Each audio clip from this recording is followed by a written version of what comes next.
ശരി, എന്ന് പറഞ്ഞവരെ ഇന്നത്തെ സുവിശേഷത്തില് ഈശോ പറയുകയാണ്, പിതാവ് ആരെന്ന് പുത്രനല്ലാതെ മറ്റാരും ഗ്രഹിക്കുന്നില്ല. അതുപോലെ തന്നെ പുത്രൻ ആരെന്ന് പിതാവ് ആർക്ക് വെളിപ്പെടുത്തി കൊടുക്കാൻ ആഗ്രഹിക്കുന്നുവോ അല്ലെങ്കിൽ മനസ്സാകുന്നുവോ അവനുമല്ലാതെ മറ്റാരും ഗ്രഹിക്കുന്നില്ല എന്ന് പറയുകയാണ്. എന്ന് പറഞ്ഞാൽ ഇന്നത്തെ സുവിശേഷം നമ്മൾ പഠിപ്പിക്കുന്ന ആദ്യത്തെ ഒരു കാര്യം ഇതാണ്: ദൈവത്തെ കുറിച്ചുള്ള അറിവ് നിനക്ക് ലഭിക്കണമെങ്കിൽ, ദൈവത്തെ കുറിച്ചുള്ള ഒരു ജ്ഞാനം നിനക്ക് ലഭിക്കണമെങ്കിൽ അത് ദൈവത്തിന്റെ മാത്രം ഒരു ദാനമാണ്.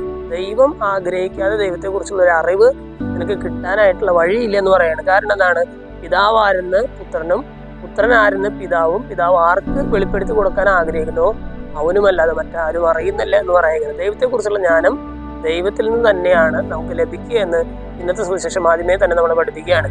രണ്ടാമതായിട്ട് ദൈവത്തെ കുറിച്ചുള്ള ഈ ജ്ഞാനം നമുക്ക് ലഭിക്കുകയും ദൈവത്തിൽ ആശ്രയിക്കുകയും ചെയ്താൽ നമുക്ക് കിട്ടുന്ന ഒരു സവിശേഷമായിട്ടുള്ള ഒരു ഗുണത്തെക്കുറിച്ച് അല്ലെങ്കിൽ ഒരു നന്മയെ കുറിച്ച് ഏറ്റവും ഒടുവിൽ പറയുന്നുണ്ട്. യേശു പറയുകയാണ്, അധ്വാനിക്കുന്നവരും ഭാരം വഹിക്കുന്നവരുമായ നിങ്ങളെല്ലാവരും എൻ്റെ അടുക്കൽ വരുവിൻ, ഞാൻ നിങ്ങളെ ആശ്വസിപ്പിക്കാം. അത് വലിയൊരു കാര്യമാണ്. നമ്മളെ ആശ്വസിപ്പിക്കാനായിട്ട് ആരെങ്കിലും ഒക്കെ ഉണ്ടാവുക എന്നുള്ളത് വളരെ പ്രധാനപ്പെട്ട ഒരു കാര്യമാണ്. നമ്മൾ രാവന്തിയോളം പണിയെടുത്ത് ഏറ്റവും ഒടുവിൽ നമ്മുടെ അധ്വാനത്തെ പ്രതി നമ്മളൊന്ന് ആശ്വസിപ്പിക്കാനായിട്ട് നമ്മളൊരു കാര്യത്തിന് വേണ്ടി വല്ലാതെ അധ്വാനിക്കുന്നു.